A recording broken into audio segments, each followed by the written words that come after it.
Muito bem, agora a gente tem um pedaço de um sistema de transmissão de potência composto pelo eixo E0, eixo E1 e o eixo E2.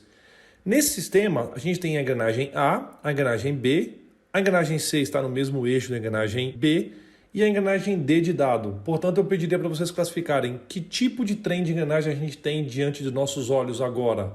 Um trem composto, porque pelo menos um dos eixos tem duas ou mais rodas dentadas.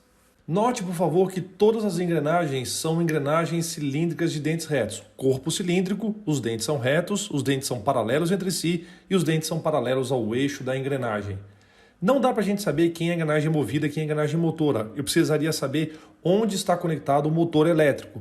Então eu vou pedir para vocês, nesse exercício, assumirem que a engrenagem motora é a engrenagem A. É sempre assim, professor? A engrenagem pequena é sempre a engrenagem motora? Não! Categoricamente não.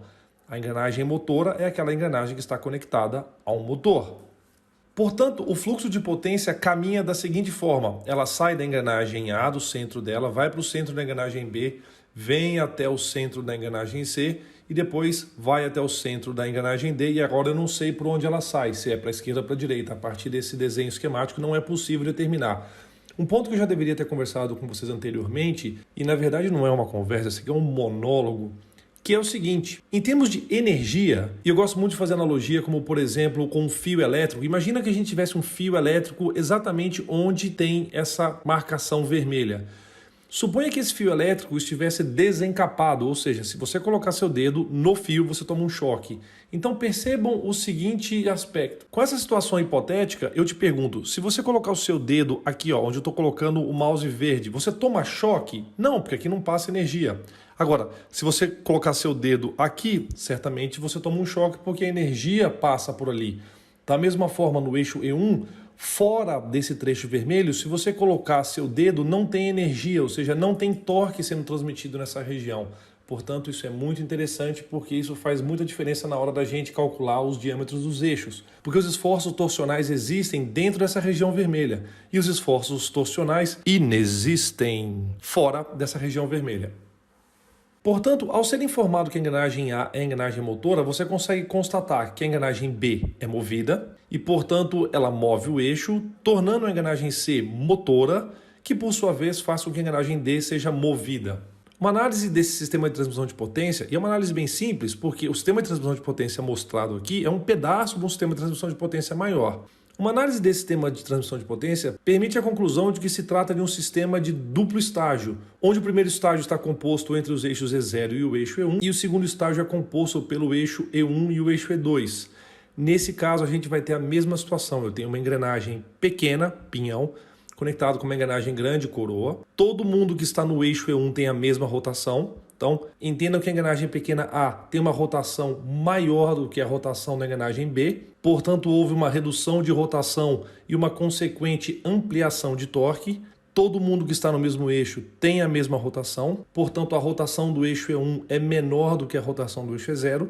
E agora a gente passa de uma engrenagem pequena, C, para uma engrenagem grande, D. Ou seja, existe uma nova redução de rotação e uma consequente nova ampliação de torque. Então a gente pode começar a estipular as relações cinemáticas. No eixo 1, a gente sabe que a rotação do eixo 1 é a rotação do elemento B. Se eu partir do pressuposto que eu conheço a rotação do elemento A, qual é a rotação do elemento B?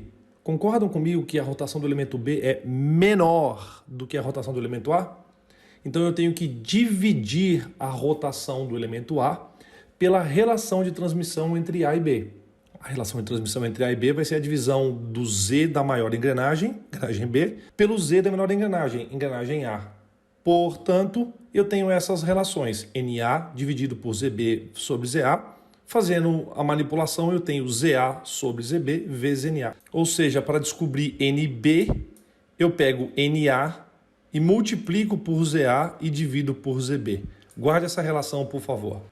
Agora eu vou fazer o mesmo tipo de análise para o eixo 2. A rotação do eixo 2 é NE2. A rotação do eixo 2 é igual a ND. E aí eu te pergunto, se eu conhecer NC, porque eu conheço NB, e NB é igual a NC, ou seja, se eu conhecer NC, qual é a rotação de ND? Pergunto de novo. Conhecendo a rotação do elemento C, pequenininho, Qual é a rotação do elemento D grandão? A rotação vai diminuir. Então, se eu quiser determinar ND, eu pego NC e divido por um número maior do que 1. A relação de transmissão entre C e D é o número de dentes da maior engrenagem, D, dividido pelo número de dentes da menor engrenagem, C. Ou seja, NC vai ser ZD sobre ZC, passando o ZC para cima, eu tenho essa relação que eu vou desenhar bonitinho, ND é igual a ZC sobre ZD vezes NC. Nós sabemos que a engrenagem B e a engrenagem C estão no mesmo eixo, ou seja, elas têm a mesma rotação.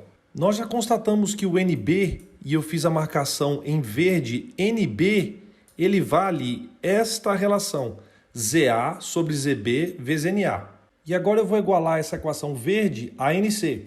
Veja se você reconhece essa porção da equação, é a equação verde, é NB. Agora, só para ficar bonitinho, eu vou repetir a equação laranja. A gente sabe que a rotação do eixo E2 é a rotação de D e ela vale ZC sobre ZD vezes NC. Veja se você reconhece essa porção. Por essa igualdade que eu fiz aqui em cima, se NC é igual a verdinho, portanto eu posso afirmar que NC é igual a verdinho, NB. Ou seja, onde vocês estão vendo NC aqui dentro, eu vou colocar o verdinho, fazendo a expansão da fórmula de tal maneira que ND seja expressa por essa fórmula. Você há de convir comigo que uma análise um pouco mais detalhada vai constatar que ZC é uma engrenagem motora, vai constatar que ZA é uma engrenagem motora. Ou seja, aqui em cima eu só tenho engrenagens motoras e seus respectivos dentes sendo multiplicados. Por sua vez, uma rápida análise constata que ZD é uma engrenagem movida e ZB também é uma engrenagem movida. Ou seja, isso permite constatar que, para eu descobrir a rotação de saída, que no caso é a rotação do eixo E2, que é igual à rotação da engrenagem D, basta eu fazer um produtório do número de dentes das engrenagens motoras dividido pelo produtório do número de dentes das engrenagens movidas, multiplicado pela rotação de entrada. Então, trens de engrenagens compostos terão a relação entre a rotação de entrada e a rotação de saída conectada através da relação de transmissão calculada dessa forma. Produtório, ou seja, uma multiplicação do número de dentes das engrenagens motoras dividido pelo produtório, ou seja, uma multiplicação do número de dentes das engrenagens movidas. Faça uma limpeza da tela para que fique mais simples de você fazer a análise. Qualquer coisa você dá um pause no vídeo. E fica aqui minha recomendação para que você tente fazer um exercício numérico utilizando os seguintes dados. Supondo que a rotação de entrada seja de 10 RPM, eu peço para você calcular a rotação de saída conhecendo-se os números de dentes de cada CDR como ZA25, ZB50, ZC30 e ZD60. Vai lá!